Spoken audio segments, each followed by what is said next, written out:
Hey guys, Brent Hull Build Show. What does it take to be a master builder? Come find out today in the Build Show.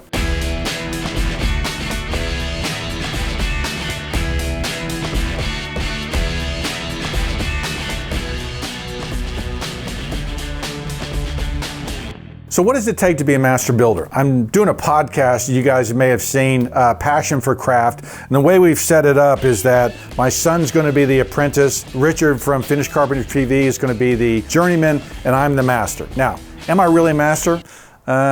I don't think so. I think there's still so much more to learn and grow, but compared to other people, yes, probably I'm a master builder. What does it take though to become a master builder? What does it take to gain the information and grow to a level where you can be called a master? Now, I want to walk you through today kind of the different periods of time in the growth of my business, the different periods of change that have really influenced, okay, who we are today. Now, I say on the podcast, a long obedience in a similar direction.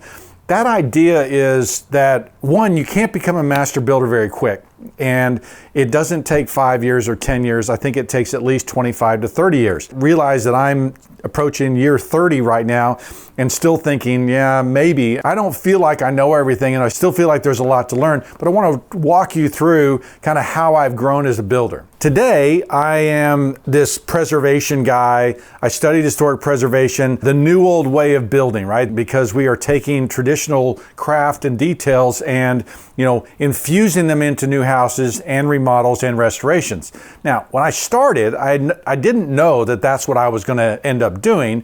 I was just doing what I did because that's the work I'd been trained to do. Studied at North Bennett Street, an incredible education. You can watch my video on North Bennett Street. It's a great place. I learned so much, okay? I came back to Texas. I don't have a house. My wife and I have been married for a few years. We're going to try to have kids, and I don't even have a garage to start in. And so we're living with my brother. I start my business in his garage and I'm building furniture, remodeling houses. I'm painting. I'm working for other builders who I compete with today. I was doing anything and everything to make money, to support my family, right? Some days were good, some days were not. But in those probably first 5 years, maybe even up into the 7-8 year mark, I had a tool belt on. And so part of my building career started with me building, actually doing the work myself. I was probably most likely a trim carpenter or a finish carpenter, also doing preservation work.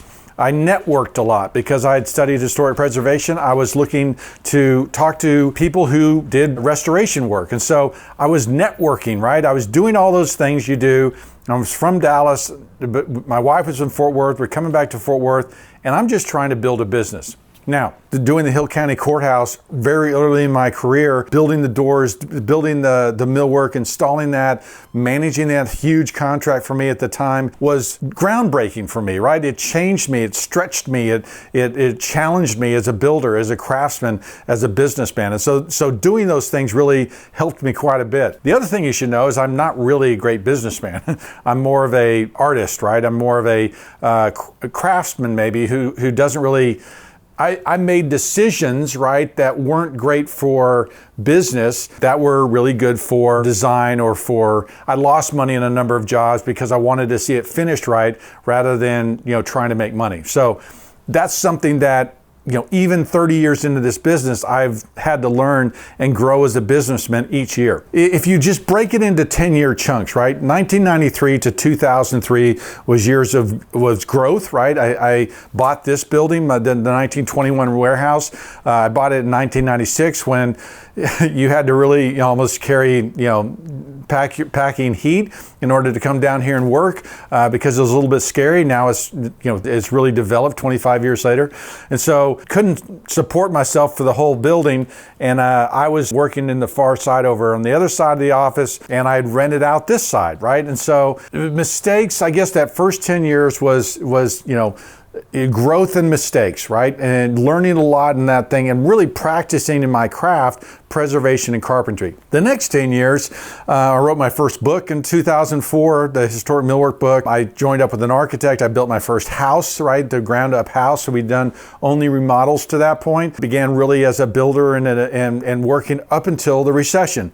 The recession is in 2008, 2009. It doesn't really hit Texas till about 2009, 2010. So 2003 to 2013 were, good growth, great things happening. The recession happens. And I remember a buddy of mine saying in 2009, he goes, that it was going to last 5 years. And it did. 13, 14 were the worst years of me being in business. Went into a tremendous amount of debt, just trying to keep things alive. It just took a while for people to start building again, start trusting in building again. And so we didn't really start coming out of that until about 2015. Last 10 years, I've learned a lot about build science, certainly being on the Build Show, being around guys like Jake and Matt and Steve, who are masters of that thing, has really elevated me again. Now, what you're seeing is that there's a number of different pieces, and that if you build houses for 30 years, I would not consider you a master builder.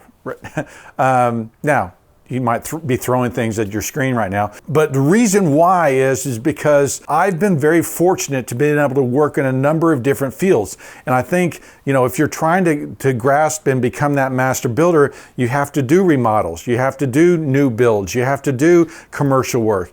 You have to be experienced in a number of different realms of our building universe in order to have the experience and have the background to be able to call yourself a master. I remember at North Bennett Street asking my instructor, what does it take to become a master craftsman, or how do you tell a master craftsman? And he said something like, look and see how sharp his tools are. When I think about a master builder, and I certainly think about guys from the past, Asher Benjamin, William Buckland, I think that they designed, crafted, and built. And so I think you are more knowledgeable and a better builder if you've actually done the work yourself. I think you're more knowledgeable and a better builder if you've understand design. So our background in doing commercial work and seeing how commercial contractors handle scheduling and budget, doing preservation work, understanding how things used to be built historically so that we could build them again today, understanding classical design, right? Now understanding build science and how a house should live and breathe and be efficient. And so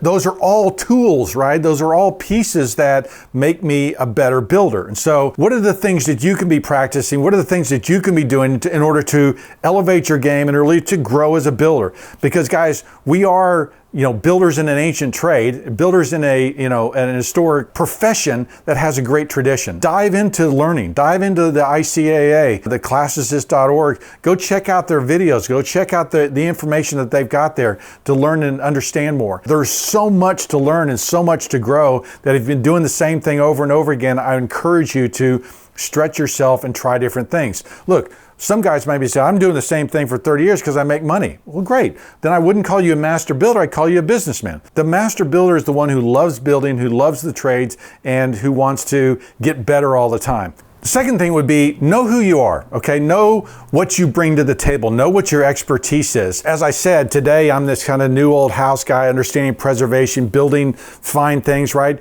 But I wasn't that at the beginning, and it took all these different parts and pieces to grow me into that thing. If you're 5 or 10 years into your projects, you should know what you bring to it. Are you the great design guy? Are you a problem solver? Are you a businessman? Right? What are you doing to improve the craft, to improve our profession? Understanding where you are in your niche really can help you grow and help you see kind of which pieces you're missing so that you can elevate your game. So what's next for me, right? It's 2023. This year we celebrate our 30th year in business. Certainly the podcast is something that I'm excited about. I've got this book coming out, right? I am practicing at my year 30 and hopefully into year 40, sharing what I know, sharing the information I have so that I can, raise everybody's game. The other thing we're doing is this Patreon thing, and certainly this library and everything behind me. I've begun at the journeyman level to begin to curate my library, and I'm going to now turn that faucet up and be able to share a lot more information of historic pattern books, the way we used to build, historic magazines and building magazines. I've got a ton of information that we're planning to roll out in 2023 that is going to be very exciting and a great way to share the information, share the past, and bring it to you. So if you're interested in growing as a master builder or a master craftsman, patreon.com/passionforcraft. At the journeyman level, you get to get into my library, and every week I'm going to be dropping information so that you can grow as a builder. I'll be sharing information on how to build windows. You guys have been asking me, hey, can we see the plans for your windows? I'm going to share that. Plans for cabinets, I'm going to share that. historic books. I'm going to share that. So a lot of good stuff, a lot of curated stuff. And so the next 10 years for me, God willing, will be, growing as a craftsman, growing as a businessman, but also sharing this information so that we can raise the bar in building and craftsmanship and design. I'm Brent Hull. Thanks for watching.